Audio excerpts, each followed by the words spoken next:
Shalom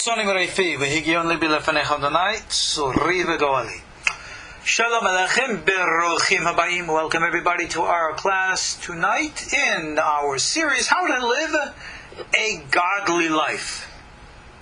Living a godly life, as we have spoken and said and learned forever and ever and ever, is nothing to do with your philosophy and your outlook, but rather your deeds and your actions.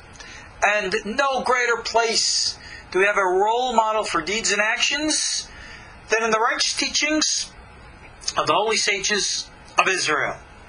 So that's why we turn to the legends of the Talmud.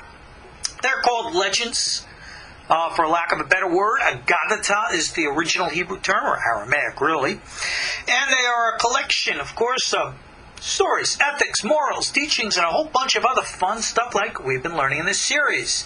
I'm, of course, your host, Ariel Tzadok. You find me online at KosherTorah.com, and tonight is the 16th of May, 2012. Countdown to the end of days, which may come sooner than later. Time will tell. Tonight, we are going to begin a long topic. In our English version of the Legends of the Talmud, the Ein Yaakov, translated by Rabbi Abraham Yaakov Finkel, we're going to start on page 661, and boy oh boy, we're going to work all the way through pretty much the end of page 667. So this is going to take us a good few weeks, and our topic, of course, are the teachings of the coming of the Messiah. Call it Messianic predictions. We cannot refer to them as prophecies. Because remember, prophecy is that which comes from God and begins with the words, "Thus saith the Lord." And since the end of the prophetic era, which closed the biblical canon, no one has ever said that. No one has ever been given a message by God to speak to the people. It doesn't mean that individuals do not connect and receive personal revelations, some of which they do pass on.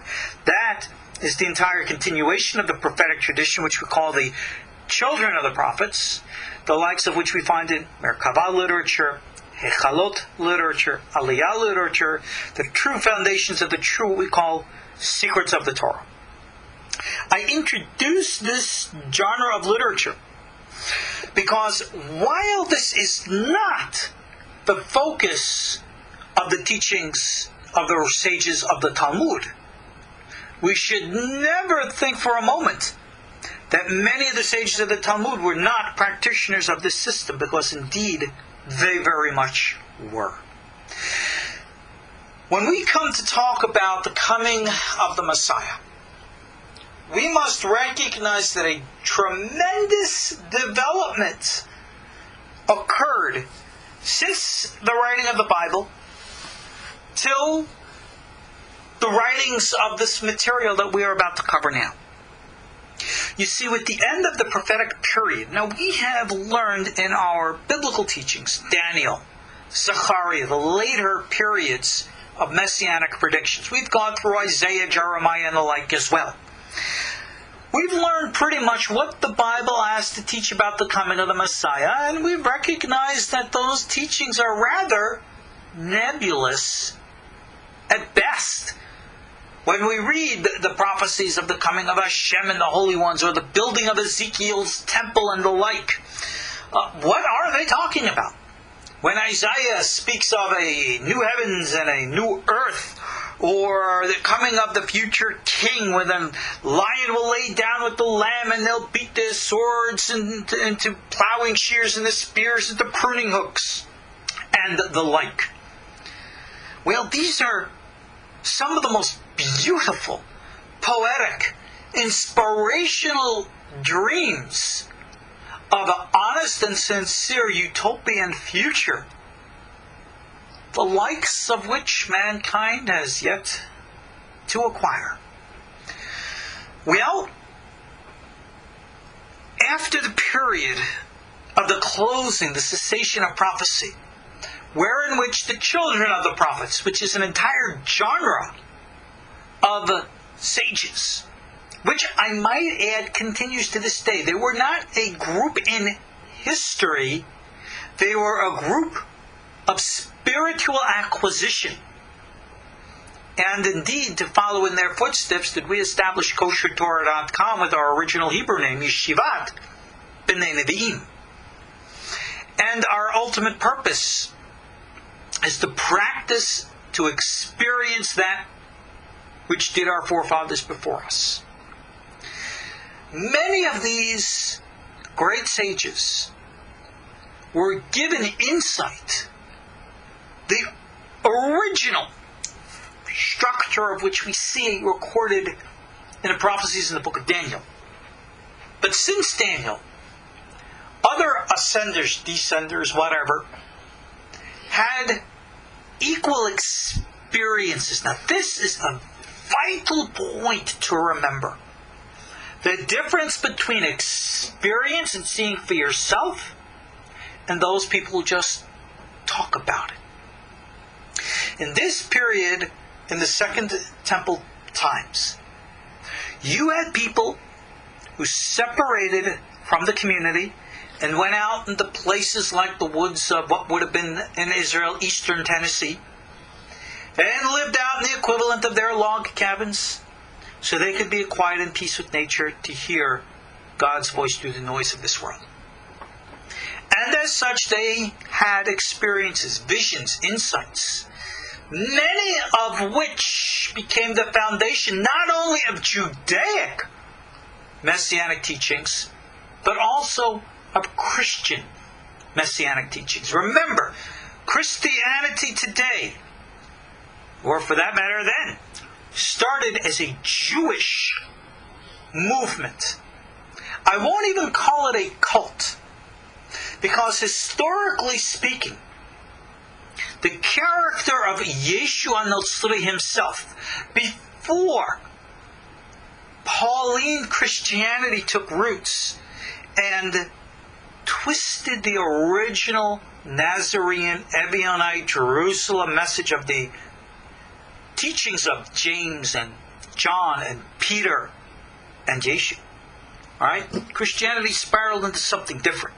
But the original Christian message clearly fit in with the Judaic Messianic concepts of the time. And this is very important because these were all based upon experience.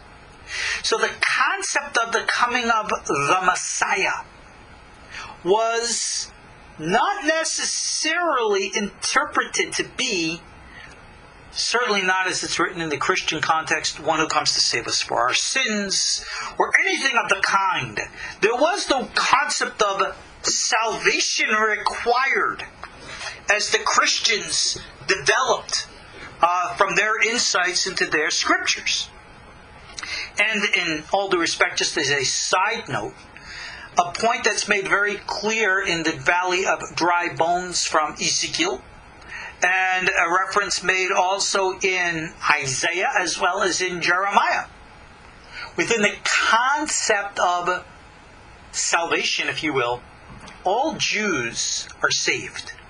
Not because of any act on their own or observance of mitzvot, but rather as a gift of God.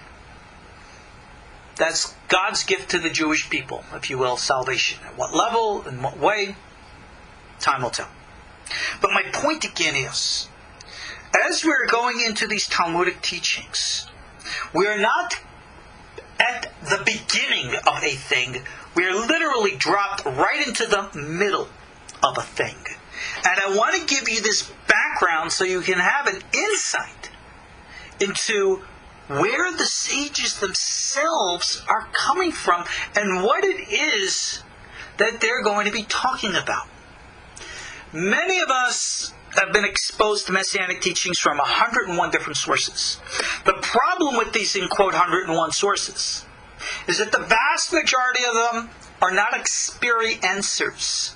They're just people who read books and put together what they read in book 1 and book 2 and book 3 and book 4, and they sew them all together like putting together a quilt. It's very nice and it's very pretty, but it doesn't necessarily create the right picture. Maimonides, the rationalist, who I believe personally was of the meditative school simply by preponderance of his reading, certainly his son Abraham was, summed it up very eloquently when he said, we got all these different opinions and all these different views. The details are not essential to our faith. Ultimately, we know the Messiah is going to come. We wait daily for his coming.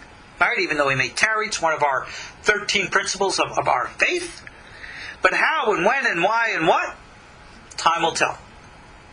What we will now learn and expose ourselves to are the teachings that our sages have taught. Call them predictions, but don't call them prophecies. And I am going to endeavor, as we proceed through them, to try to give you the background as to where much of this stuff might have come from.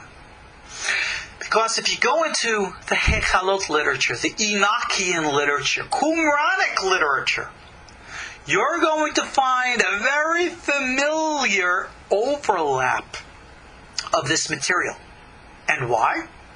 Simply because that's where it all comes from. They came from the same source. And once the experience was lost, all people had left were words. And so everything that's been written and developed over the last 500 years, maybe 1,000, is all based upon philosophical principles. Speculation. But none of these writers have had the ability to experience and to gaze upon, let me rephrase and say beyond the veil, behind the veil, to be able to say something for themselves. And right here at the beginning, I will tell you this. Allow me to use Star Wars metaphors, if you will. I feel a tremor in the Force. A great disturbance. Something is not right. That much I know. And people ask me, well, Rabbi, what do you predict? I do not make predictions. I think a World War III is inevitable. I think the collapse of Europe is inevitable. I think the collapse of the United States, in its present form, right now is drawing very close, but not inevitable, for reasons I've discussed in many other places. These conclusions that I share with you now are based upon my experiences, dreams, visions, etc. And, as you all know, I don't believe in coincidence, and I certainly don't sit here and prepare what I am about to say. I literally just open my mind and allow it to come out what it does. That seems to be a very hard trait for many people to acquire. I don't know why. But, as we read, we're going to learn things. And understand within these things how they could be looked at generically or generally or specifically. And what conclusions we can draw? Like Maimonides said, we don't know. But for those of us who have our beards, we'll sit here, ladies, you can stroke your spiritual beard like we guys stroke our physical beards and go, And if you think, contemplate, endeavor to feel, maybe you too will become sensitive to the tremor or the disturbance in the Force. Call it the Shekhinah, if you will. Page 661.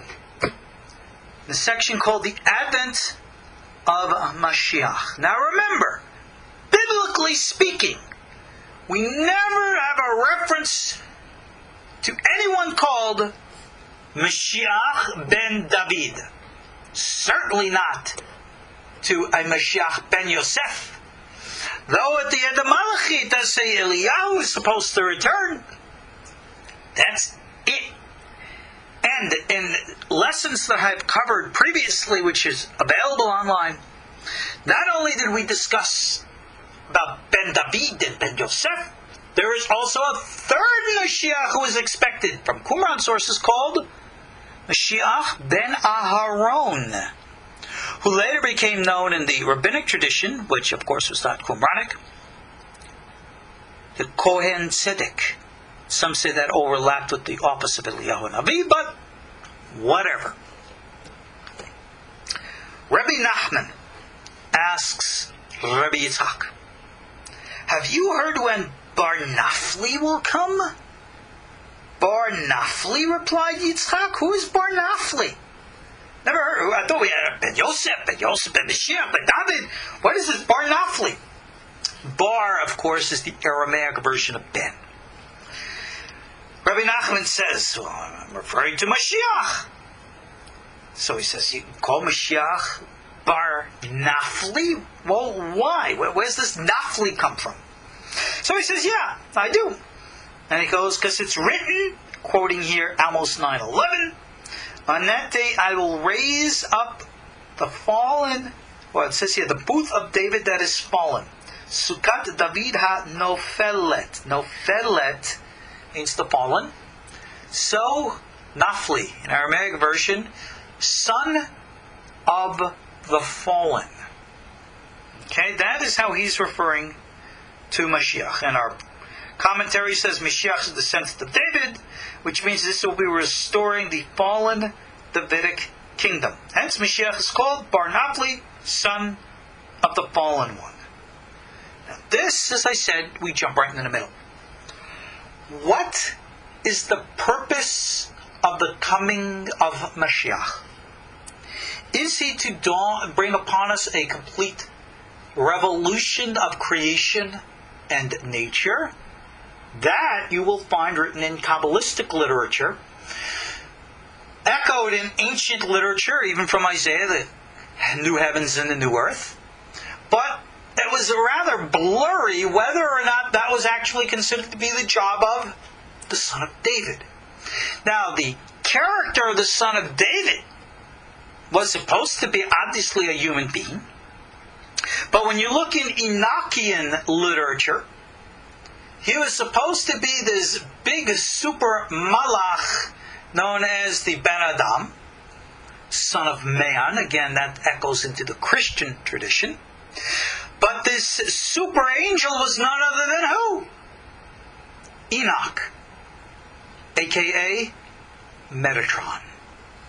Now, Enoch and Metatron, actually, you'll find in the writings of the Ariel, thousands of years later, is referred to as the higher super soul of Moses. And the relationship between Moses and the Messiah and Metatron is intimate with one another. Metatron is supposedly the angel who taught Moses the Torah in heaven. Now, in Enoch, this super angel was supposed to come to earth. And he was supposed to then fight the wars of God, conquer the world, and bring everything to God. That is why in Second Temple period, even though the Messiah was considered to be the physical son of a father and mother, he was nonetheless considered to be somehow somewhat supernatural in his powers. And this became the foundation of all the supernatural attributions ascribed to all the Messianic characters, Yeshu HaNotzri being only one of them. So Bar Nafli was supposed to restore the Davidic kingdom. Even as Maimonides would say. Maimonides never referred to any of the supernatural applications of Messianic's coming. But what does it mean to restore the Davidic monarchy? It, needless to say, meant an war of freedom to emancipate the enslaved Jewish state from its Roman overseers. That was the Messiah's job. You see that echoed through Enochian literature. You see it through the wars of the sons of light versus the sons of darkness found at Qumran. You find it everywhere. That's the Messiah's job. So this is why he's called son of the fallen. Because his job is to raise up the fallen tabernacle of David, to reestablish a Davidic monarchy, to reestablish the independent free government of the kingdom of Israel, and therefore reestablish the state. What's missing here? Answer: everything's supernatural. The Messiah's job was not to rebuild a temple. Why? Because in Second Temple times, the temple was already there. It wasn't to rebuild Jerusalem. Why? Because in Second Temple times, Jerusalem was already there. His job was militarily reestablish the government. And, needless to say, that did not happen. And therefore, a shift occurred. After the destruction of the temple, Jerusalem, it was then part of the Messianic prerequisites that he indeed rebuild Jerusalem and the temple. Whether or not the supernatural was there or not, depends, I guess, on which opinions you read. But like Maimonides said 1,000 years later, the emphasis that the sages were giving was not to look to the supernatural, but to something more real. And that is where I want to focus on. So let's continue now to see what the teachings are. So, after we've identified this Bar Nafli, Rabbi Yitzhak says to Rabbi Nachman, this is what Rabbi Yochanan taught. In the generation, what is a generation? 25-year period, a 40-year period? In this time period when the Son of David will come, listen to this. The numbers of Torah scholars will dwindle. And as for the rest of the people, their eyes will be wearied through anguish and grief. Every day will bring new adversities and harsh decrees, and no sooner is one trouble over, then another one appears. Isn't that true of our day and age? Wait a second. Wasn't that true of the last generation too? And the generation before that? And the generation before that? And the generation before that? And the one before that, and that, and that, and that, going on. That's every generation. What generation can we say the number of Torah scholars don't dwindle? Look today. We have an explosion of rabbinic teachers all over the world. But apparently the more Torah is being taught, the more Torah is not being observed. So I wonder how many sages are truly prominent. Think about yourselves. How much anguish and grief do each of us individually go through on a daily basis? How much trouble and sarot do we go through on a daily basis? So what Rabbi Yochanan is saying here, watch for these signs. Well, gee, Rabbi Yochanan, those signs aren't exactly what I consider rather precise. But yet, when Rabbi Yochanan said that, he wasn't just speaking empty words just to fill up a place on the page. He must have been referring to something specific. But what that is not revealed. But as we proceed on and recognize that the redactor of these words, Rabbeinu Ravashi, we're putting all these teachings one on top of another, next to one another, like the pieces of a puzzle, and we put them together. They do create a picture for us to see. The rabbis taught in the Baraita, in the Shvi'it, the 7-year cycle, at the end of which the Son of David will come. Oh, now we've gone from a generation to a 7-year cycle. Is this 7-year cycle any more of a literal definition of time as is a generation? Many people want to interpret these things literally. Year 1, year 2. But does it not say that the year of Hashem is the day of Hashem is 1,000 years? So the period of a 7-year cycle can be 7,000 years. Maybe. Maybe not. Time, metaphorically, needless to say, is measured differently. So how this period is to be measured, a lot of people want to measure it literally. So be it. But I will warn you, I will tell you, be a little bit more flexible. The 7-year cycle at the end of which the Son of David will come, in the first year, this verse will be fulfilled. I will make it rain on one town and not on another. Amos 4:7. Meaning there's going to be abundance in one region, famine in another.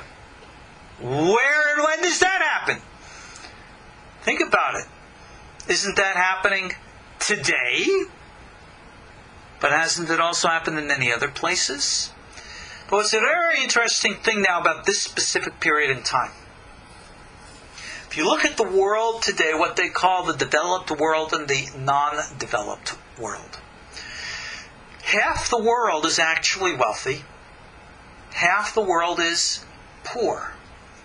Now we could sit and banter back and forth about philosophies of wealth distribution and the like, but half the world dies from starvation, whereas the other half of the world has major problems, people dying from overeating. Imbalance.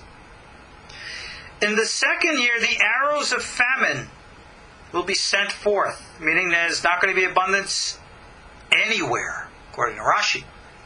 Is this physical? Spiritual? Think about it. Wealth distribution does not bring wealth to all or even wealth to some. It just takes away wealth from everybody. In the third year, there will be a great famine. Men, women, and children, even pious people and men of good deeds, will perish. What do you mean will perish? This is the reward of righteousness? I'm going to die of starvation? What kind of God is that in heaven? What's going on? Who told him how to run a universe? Maybe we should go up there and give him a piece of our mind. We do our job, he does his. It doesn't work like that. Now learn this lesson and learn it well. We live in a physical world which is ruled by physical law. There are no rewards here. There are no promises. There are no guarantees.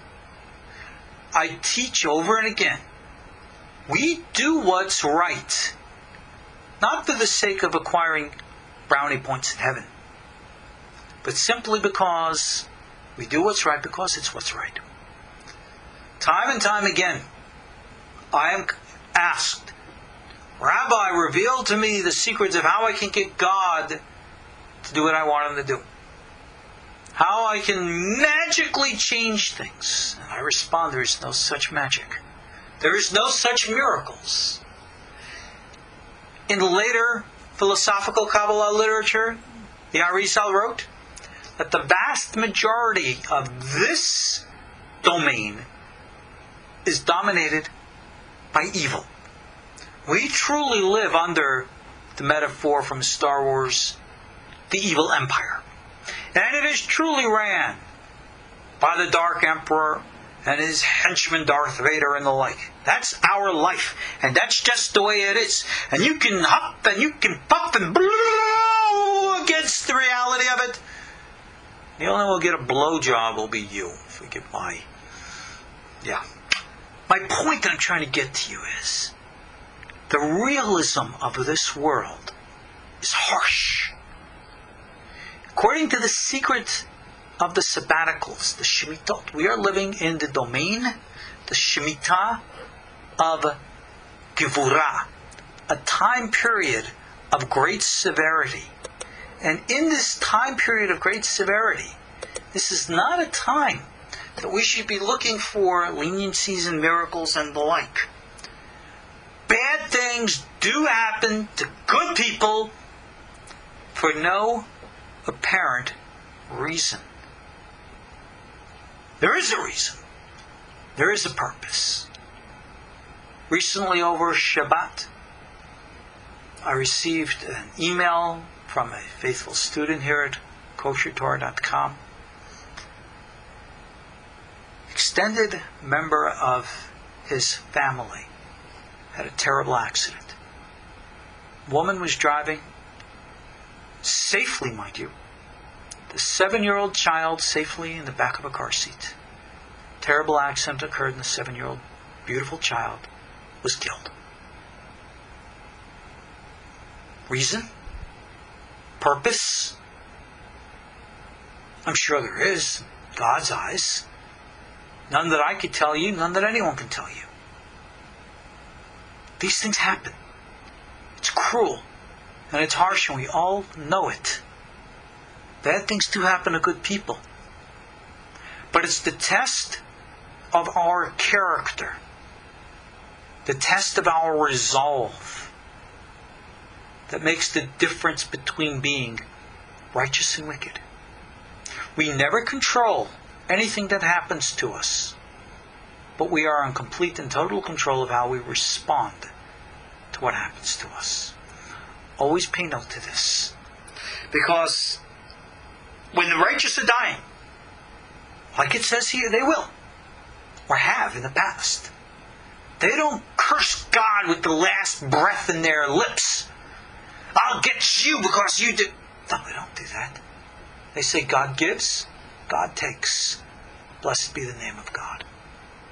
I only wish that I was wise enough to understand God's ways. But like Isaiah says, God's ways are higher than our ways, His thoughts higher than our thoughts.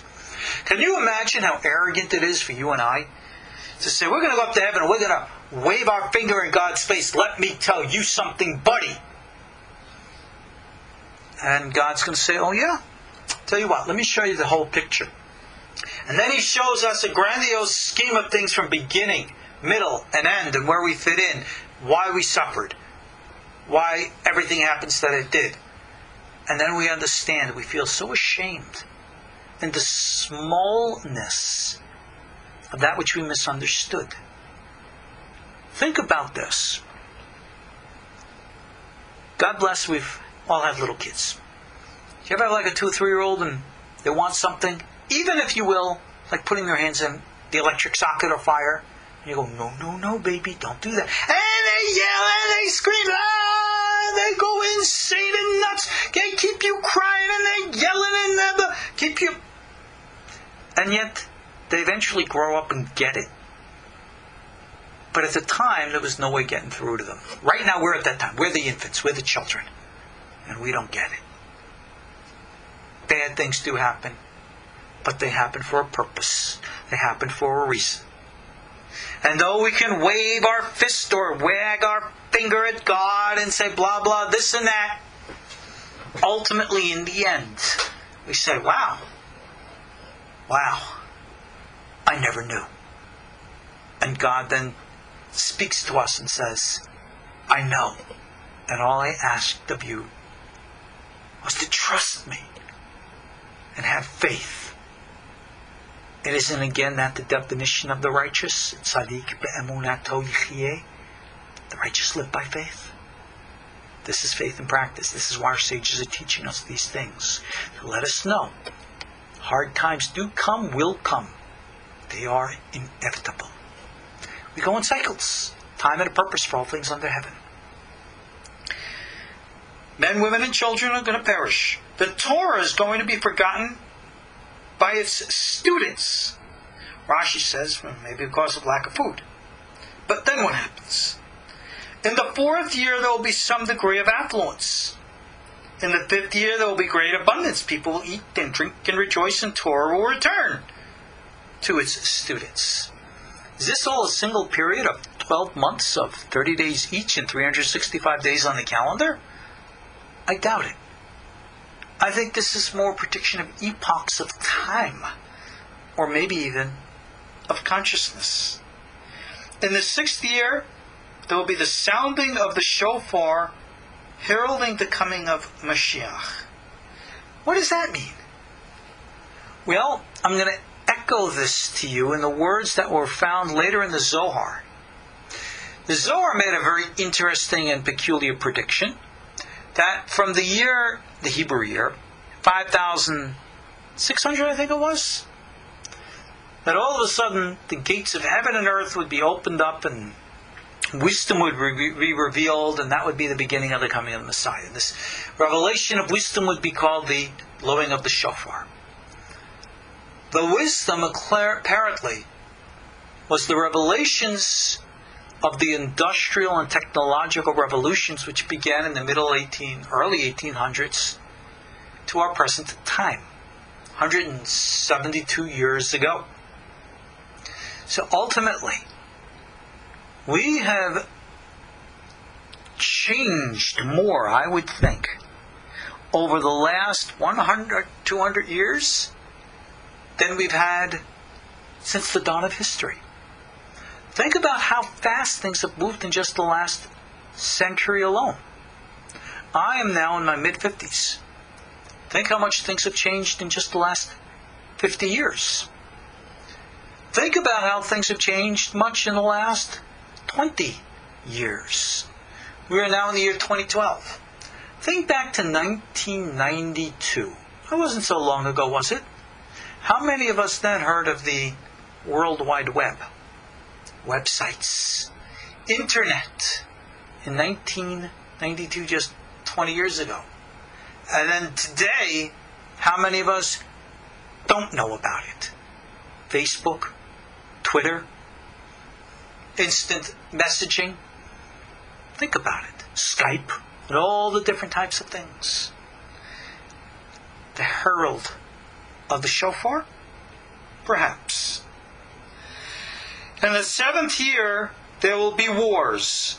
Rashi says between the heathen nations and the Jews. But at the close of the seventh year, meaning the 8th, the son of David will come. Now here's a very interesting and peculiar little thing. When, prior to 1948, was there ever a historical period in which the Jews would be in a position to fight a war against anyone? The answer is, the last time that possibility was in the days of Bar Kokhba, right after the destruction of the Second Temple. The establishment of the modern state of Israel, with its army, is not necessarily a part and parcel of the Messianic scenario bringing us to an imminent countdown for the Messiah. It may be, maybe not. Time will tell. Thank goodness that the state of Israel doesn't consider itself such, and that it endeavors to live as a practical, realistic, viable, normal country amongst others. But yet in a world rampant with Jew hatred, anti-Semitism, it proves more and more difficult. In which those who are able to overcome such prejudice know and recognize the value of Israeli economics, Israeli technology, Israeli military, and the like, much of which is appreciated even by many of the states that are its declared enemies. But that's another story. Where and what the future holds in the Middle East, time, I guess, will tell. But it is only after this period of conflict, the possibility of which only began again in the establishment of the State of Israel in 1948. How long will this, in quote, year last? I guess it all depends on how long we define a year. So far, this last year has gone on for 64 years. Maybe a year, in quote, is a period of like the days of the exile in Babylon, a 70-year period. You see, as we are going to learn, this type of talk is dangerous. Because whenever we want to try to calculate things, as we're going to see, the Gemara itself places a curse on people who try to do that. Because every time everybody calculates, absolutely everybody has been proven absolutely wrong. And many people put so much hope in this day or that day and the next time. And when nothing happens, they just say, oh, forget it. And they give it all up. And they walk away in despondence and despair. This must never be. So when you read on the internet all of this Messianic hype, this one says this one says that, this numerical value formula proves this numerical value formula, Gematria shows that. It is all unworthy of your time and investment to read. They are all pure garbage. Cast them away. Rav Yosef says, hey, so many 7-year cycles have passed with alternating years of famine and plenty, and Mashiach hasn't come. Isn't that realistic? And Abaya says, yeah, but was there this sounding of the shofar in the 6th and the wars in the 7th? No. That technological development, Jews having an army again, these are unique. Besides, did the events occur in this order? Well, that could be debated. But the last two, those are unique. And we see those 2 days have apparently transpired over a period of over 170 years. And therefore, a day is a really long time, which only adds to my emphasis. Those of you who want to look to the present times as being the Messianic era, well, maybe it is. Maybe we're heading towards the scenario where the Messiah will ultimately and eventually come. But when will that be? I'm going to take a Las Vegas bet chance.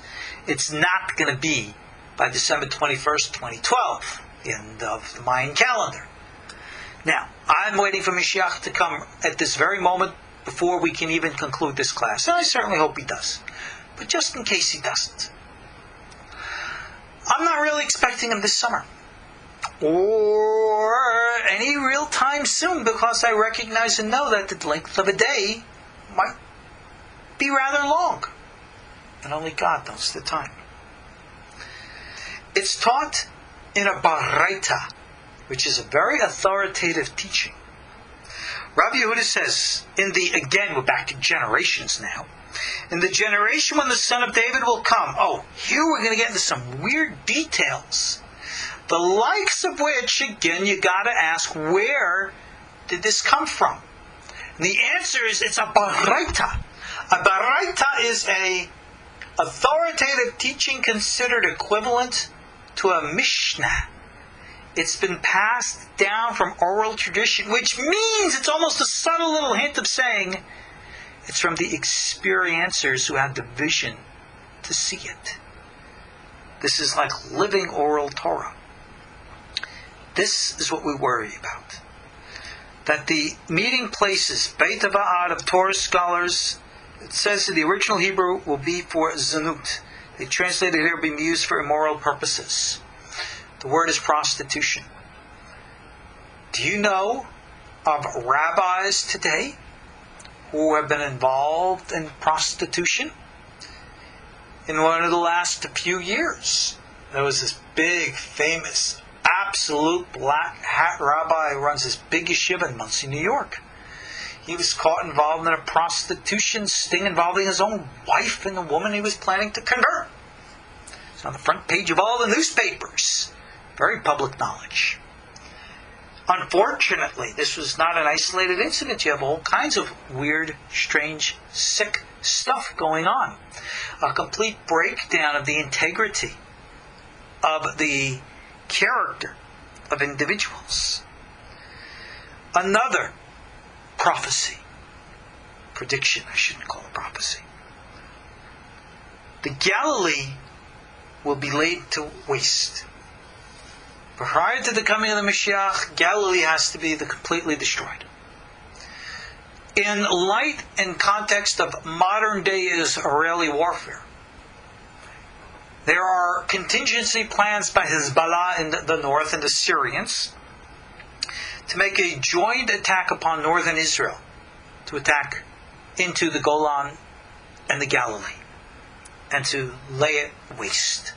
Remember, their job and their intent is not to reconquer land so as to emancipate the poor Arabs there. No, they just want to go in there and kill everybody. Pretty much, their history is unfortunately well known. This is echoed in numerous literature. That's why I've always encouraged people, if you think this is Messianic times, don't move to the Galilee. And now it says here, curious he doesn't translate this. The Gavlan will be desolate. Where is this Gavlan? Well, I didn't know. I went and looked into the commentaries.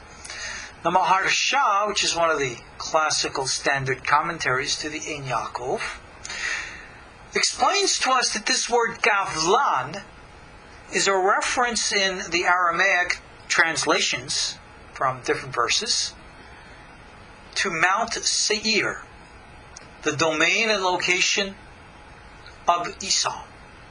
Now, the historical Mount Seir is the Arabian desert. So, could we interpret that the Arabian desert is going to be desolate? It's already desolate. It's been desolate since God only knows when. But Mount Seir, the Gavlan, very possibly, can be a hint and a suggestion to the metaphorical meaning of Mount Seir. Like it says, and judges will come and stand up upon Mount Seir, Mosheim.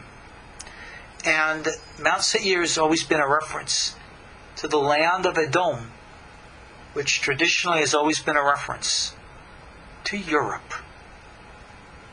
Now, Daniel's prophecy speaks of the great statue whose feet are a mixture of iron and clay, which is considered to be a mixture of two kingdoms, Islam and Christendom. Not that the two fight each other from the outside, but they are mixed and merged together. One of the great problems facing Europe today is the influx of large Muslim communities in many of its nations. And it is leading to tremendous social strife and resentment on behalf of many native indigenous Europeans. We find major frustration, opposition in France, I believe also in Germany. We have heard of problems in England, and I believe also in Greece. And the more and more this influx and its influence rises, remember the great law. To every action there's an equal and opposite reaction. The prophecy in Daniel, if we can call it a prophecy, was that the conflict between the iron and the clay weakens the entire statue and everything comes a-tumbling down. The complete collapse of human civilization, represented in all of its strata by the statue. If you don't know what I'm referring to, go learn my Daniel material, the audio as well as the written. This is prophesied. Call it, if you will, the War of Armageddon, the Great Destruction. Rabbi Avraham Isaac Kook in the early 20th century wrote about this in his book Arot, that before the coming of the kingdom of the Messiah, that which stands in its way in opposition must first be removed. And he says that an entire Western civilization, which itself is built upon structures of falsehood, will by definition fall and collapse. Falsehood cannot stand in place of truth. Let's remember this as we proceed. It says here, the people of the border region will wander from town to town and not be welcomed. Go back into the original. The border region is called the Galilee. The people of the Galilee are going to become homeless with no one taking them in. Why? Who knows? Maybe they're not able to. It says that the wisdom of the scholars, he translates it here as will be unpopular. But in the original language it says it will stink. Look at the position today of many Orthodox rabbis and that which they present as Orthodox Judaism. It's almost cultic in nature. And it does masriach. It stinks. The perversion of true, righteous, holy Torah is overwhelming.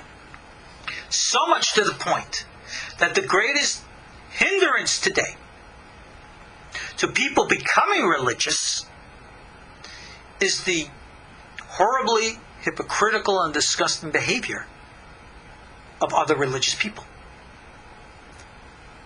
Secular people are blocked from the religion by the behavior of the religious people. That's terrible. Has it always been like this? I don't think so. Continuing. God-fearing people will be despised. Oh, really?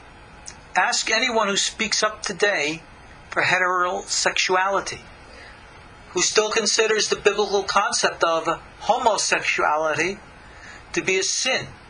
If I'm not mistaken, there are cultures and societies around the world where even mention that the Bible says homosexuality is a sin and unnatural and an abomination. That can be considered hate speech and prosecutable in court. I have a number of my Canadian students listening in here, but I think I remember a case like that being prosecuted in a court in Canada. Western, modern country. Coming to a nation near you. I think it could happen here in America. Continuing. The leaders of the generation, it says here, will act the way that the dogs behave. But actually it says it's going to have a face of a dog. That's a very interesting reference. What does it mean that the face of a dog? Well, again, you go into the traditional commentaries and they add a little bit of insight. I see here a Protestant priest was arrested in Brazil because he put a banner quoting the Bible on homosexuality. Well, and there you go. Now, the face of a dog. The commentaries say that if you look at a dog's face, it looks like it's always happy. It's always as if smiling, wagging its tail. But you get a little closer. I was expecting maybe text to be chiming in tonight and giving us a little example of what a dog sounds like. But if you look today, the traditional interpretation of this is the face of arrogance. Religious people today are terribly arrogant. Terribly, terribly arrogant. But yet on the surface, they always look so pious. Always look so faithful.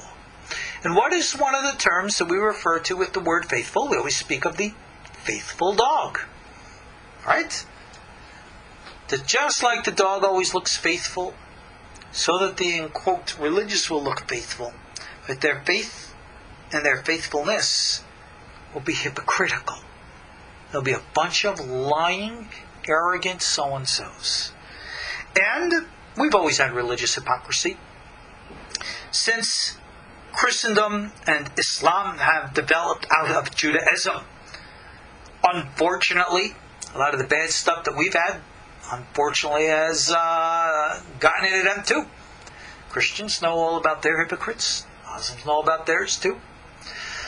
Unfortunately, it is a state in humanity that we are referring to here. Nothing to do with theology. Bottom line is rotten people are just rotten.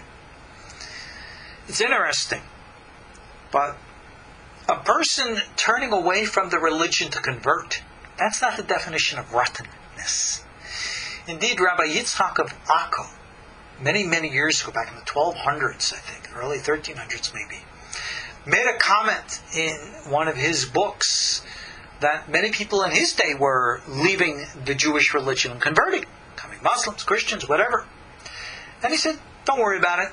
He says, not to mind, because ultimately they probably weren't Jewish in the origins, and they're just going back to where they came from.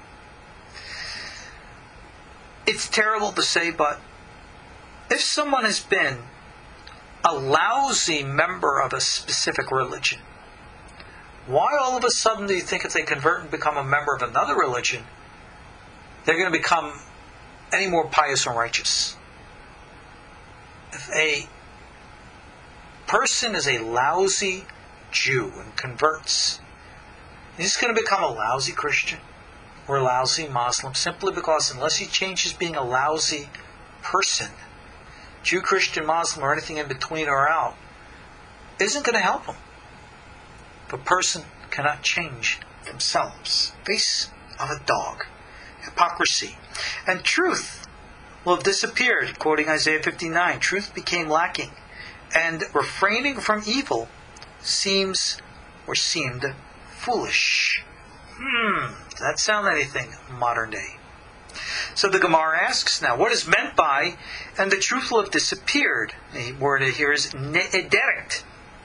It says, certainly there'll always be scholars who live by the truth, but the Gemara says that in the yeshiva, they interpreted and they said, it teaches that truth will be split into separate groups, adarim, and as a result it will disappear.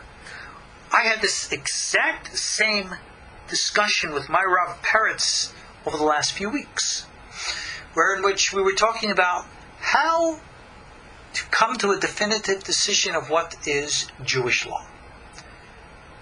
And I began and I said, well, we go back into the Mishnah, we go into the Gemara, and we see what the essence is. Remember, you have to go to the code of law, the Shulchan Aruch. Because unless you have a single, unified force, then people are going to pick, they're going to choose, they're going to take a bit from column A and a bit from column B, and what you're going to have in the end is anarchy. And this is the real difference in learning and scholarship between the traditional European Ashkenazi Jews and the Oriental Sephardic Jews. European Ashkenazi Jews, traditionally their method of learning was very expansive, to try to include all different types of things. Whereas in the Sephardic tradition, it was always to try to focus and crystallize and to narrow down to proper practice. So therefore, to this very day, when it comes to learning Jewish law, if one learns law learned from Eastern European rabbis, Ashkenazim, you can read on and on and on and on and on and on and on and never really get to an ultimate guide of practice. Where in which if you read from those trained in the Oriental Sephardic tradition, right away they'll just tell you this is what we do. Period. Done. It's a big difference in orientation and philosophy and outlook. And today, we have all different types of groups, each one contradicting and excluding the other. Oh, of course, maybe they'll all pay lip service. Oh, we're all one. Yeah, you're full of baloney because no one gets along with anyone else. No one bothers even to try. And whether we're talking about the individual groups within the Ashkenazim or within the Sephardim, certainly not with camps between each other. There's racism, there is hatred, there is prejudice, and it permeates all. It says here, as a result, honesty is going to disappear. And then it says here in parentheses, quoting from the Maharsha commentary, that honest people will leave the corrupt society and live in isolation. That was the way of the Essenes, the Hasidei Rishonim, back in the days of the temple. It would be kind of like today, somebody leaving the big urban areas and move out to a place, say the Smoky Mountains in eastern Tennessee, the like, separating themselves from the nonsense and the garbage so they can be quiet and at peace, to commune with God, and from that place of grounding, teach and try to shine the light to get people to experience it themselves. I only wish we had any practical example of who we could refer that to. So what is the meaning of refraining from evil seems foolish? The Shiv of Rabbi Shela, they said that whoever turns away from evil will be considered foolish by the general public. Gee, does that sound familiar to anybody? Has this always been the case? And the answer really is no. You can go back into periods in history in which when people did shameful behavior, they were shamed for it. Does that mean people did any less bad behavior? No, they did it. But being that it was considered shameful, it was concealed. Today, good has become bad, and bad has become good. And today, if you're not doing bad, people look at you suspiciously as to why not. You hold what positions? You hold how? Oh, come on. That's ridiculous. That's stupid. What do you say about religion in the public domain? What do you say about homosexuality? Premarital sex? This and that and that and this. We can go down a list. You're disgusting if you do these things, they say. And the good religious people are branded hypocrites and bad because of the predominant behavior of the hypocrites and the evil amongst religious communities. This is why truth is lost. And I do want to cover a little discussion here, a little story. This is a fable, an ethic teaching about the importance of being honest and true. So speaking about honesty, Rabbah says, at first I used to think that there were no honest people in the world. So I mean, who really stands up for honesty? But then one of the rabbis, the Rabbi Tavus, and others say it was Rabbi Tavyomi, he told me that even if they all gave him all the treasures in the world, he would not tell a lie. And now we have a little story. It says here, he told me that he once visited a certain town whose name was Kushta. Kushta, you should know, is the Aramaic word for truth. And he says there, the people never told a lie, and none of the people there died before their time. He married a woman from there, and they had 2 sons by her. One day, Rabbi Tuvas' wife was sitting and washing her hair when the neighbor came, knocked on the door asking to speak to her. Thinking that it would not be proper to tell her that his wife was washing her hair, he said to the neighbor, she's not home. Then the 2 sons died. So the townspeople came and says, all right, what caused their death? So he told them what happened, and they said, we appeal thee, please, leave our town. Do not cause untimely death among us. Even such a lie is not to be tolerated. This is not a real town. This is not a historical event. This is a metaphor to teach us about the value and the importance of being honest. Now, just as a side note, I might add that I don't think this Rabbi Tavus did anything really bad or wrong. This is only used as an example. We have a Gemara which teaches us, based upon the famous story in the book of Genesis, that when even God himself lied for the sake of making peace between a husband and wife. They give the example that when God is revealing to Abraham that they're going to have a son, meaning the birth of Isaac, that Sarah overheard the prophecy, because she was apparently in an equal meditative state, and she chuckled and said, how am I supposed to have a child from Abraham when my hubby is so old? A subtle innuendo against his lack of sexual prowess at the time. Abraham overheard the remark and speaks to God. What did she say? Offended. To which God responded and said, oh, she said how? She chuckled and said, how can I have a child when I, meaning Sarah, is so old? It was changed. God said something that Sarah did not say. And the sages said, learn from God the value of importance of peace. Is this considered a lie? Well, according to this story, it might be. But our sages say there that ultimately we have to learn, again, practicality, realistic applications in the real world. Sometimes it's not so bad to tell what we can call a good lie. And that's the way it is. Now, where does that fit into this story? A good lie isn't told for the sake of hypocrisy, to conceal for personal benefit and aim. It's made for peace, for shalom. How many of us, halavai, should only seek that? Many of us lie for malicious intent. Here it was frivolous in the case of Rabbi Tavus. And the sages used this example to teach us this moral lesson. Okay, let's stop here for tonight, God be willing. We're going to pick this up next week. But again, in conclusion, you can review this material. I challenge you. Do your own homework. Look at periods in time and history where in which any of these things might have been applicable. And again, you, like me, like many others, might look at our day and time and say, aha, it's now. But again, I urge you that when you use a term like now, be very flexible in expanding that now from being a week, a month, a year, to maybe a century or more, simply because we do not know.